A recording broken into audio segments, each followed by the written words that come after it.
I tried to film this morning, having this whole thing in my head of what I would say, but I just I couldn't, you know.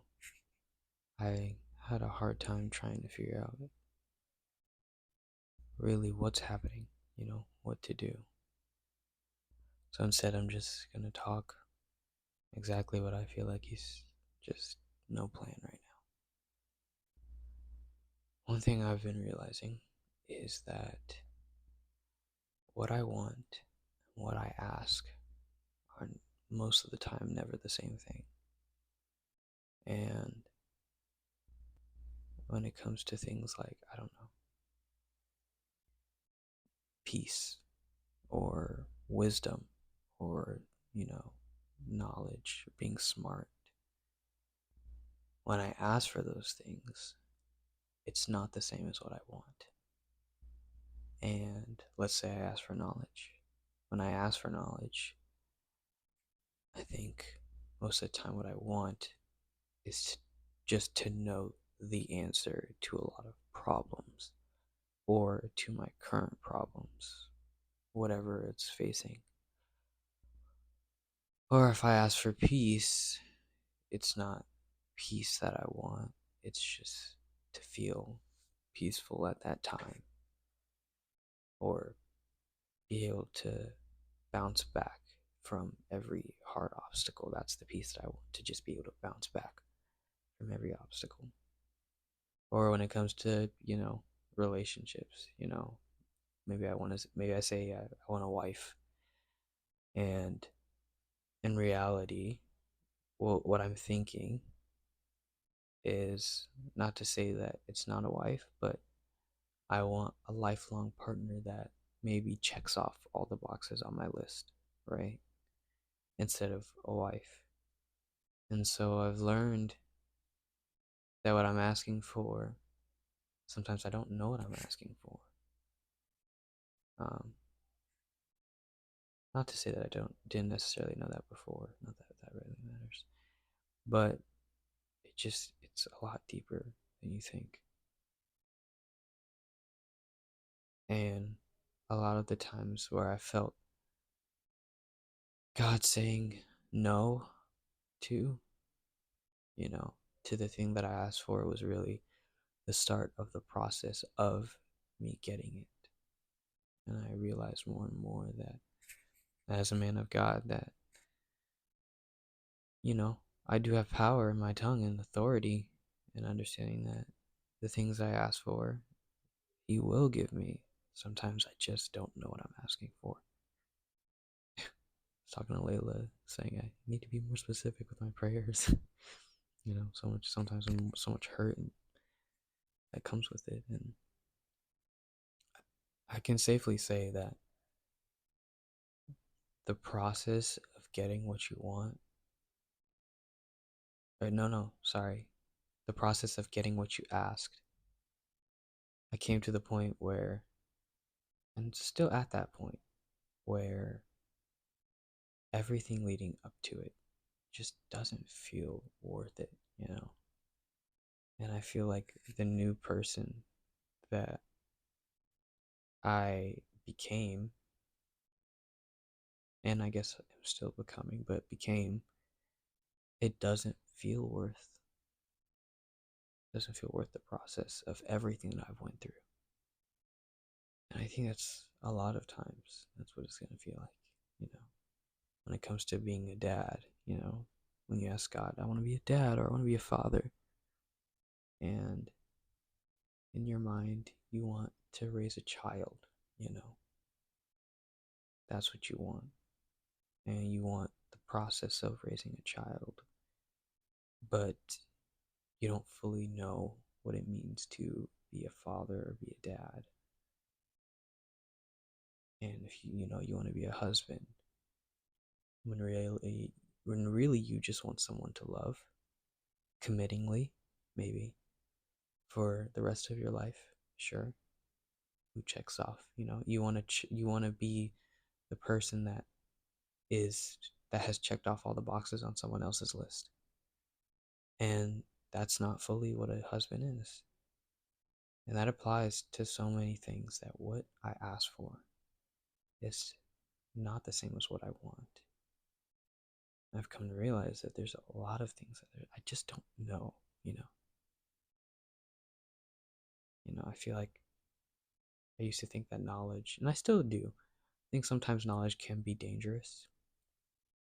And especially with your relationship with God, it can be dangerous to the fact that you stop relying on Him sometimes with knowledge. But I've also come to realize you sometimes God will put you in a place where all of your knowledge is just thrown out the window. You know, you know. Not that I didn't feel that way before, but I think I was just so confident in that it was all gonna work out.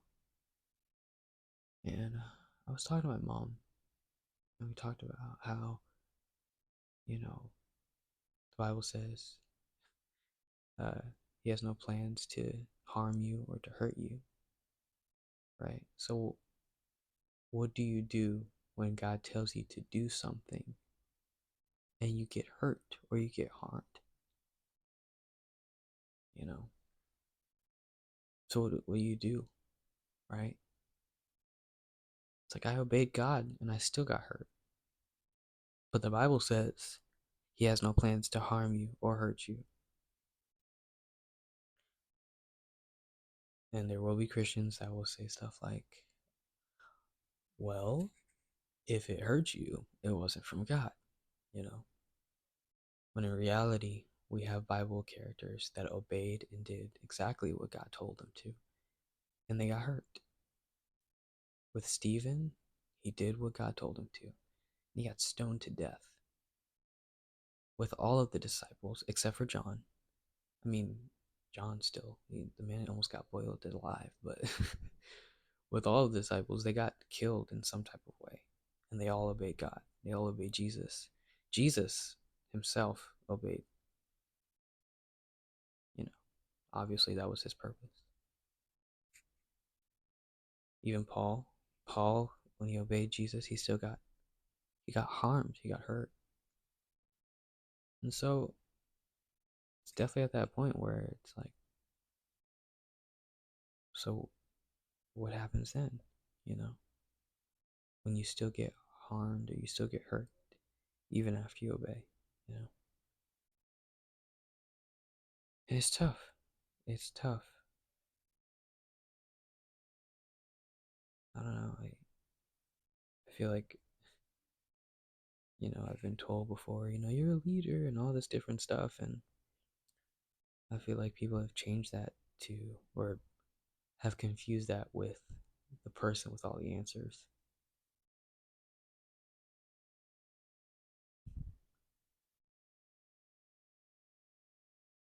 But yeah,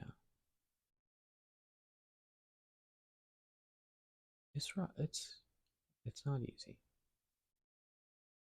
I think one thing a lot of people, Christians and people that are close to God, are not willing to admit is like, we understand when you turn away from God. God understands when you turn away from Him. He actually promises that you'll go through things that will tempt your faith, you know.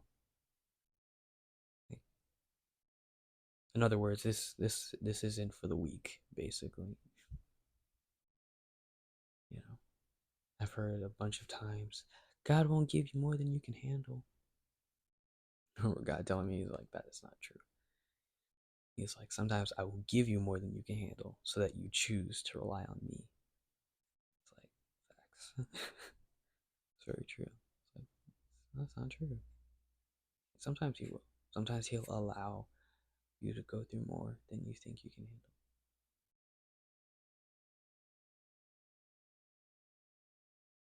A lot of people, a lot of Christians, they kind of push this.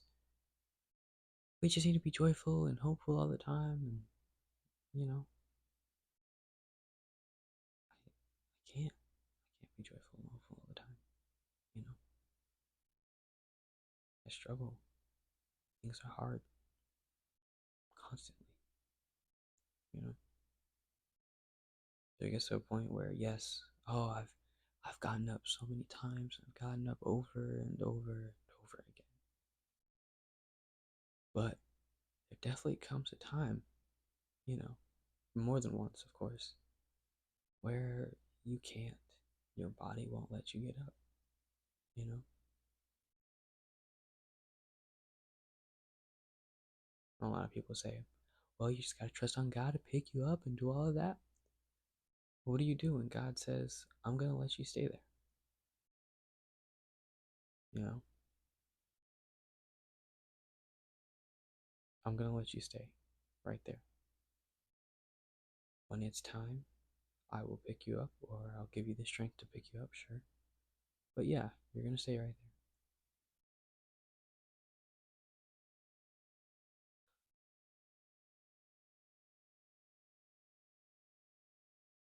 So much in this world, everything is questioned. Every little thing is questioned and defied against. So much confusion. Yeah.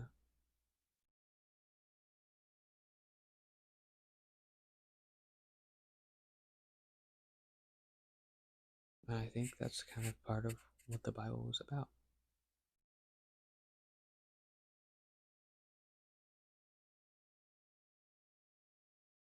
Is that within it all, you have someone with you. All of the suffering, pain,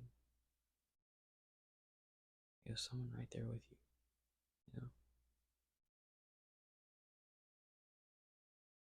Not to say that God doesn't want you to have blessings, but man, sometimes it's too great process to getting to those blessings. It's so great that great of pain. It's like, man, will it feel worth it when we get there?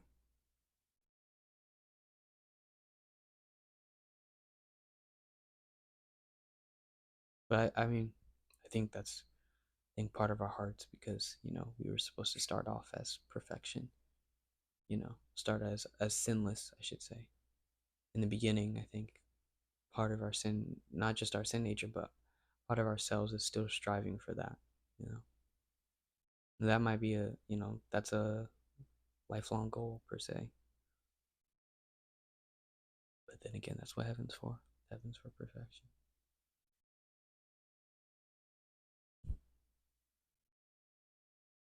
Sometimes I'm just asking, like, how do I suffer, Lord, and want to live at the same time? you know, how can I do both?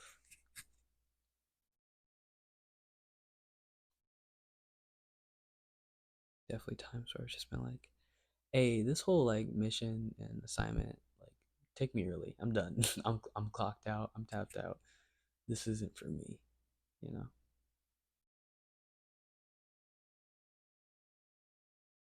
But yeah. Anyway, those are my thoughts. Just, I guess the main part of this was, I don't know, just think about what is what you want and what you're asking for at the same thing. 9 times out of 10, it's probably not. Probably not. And it definitely makes you scared to ask for anything. Yeah. Anyway, that's all. I hope you enjoyed listening, and I don't know, a like or whatever you want to do. Do whatever you want with your life. I don't know.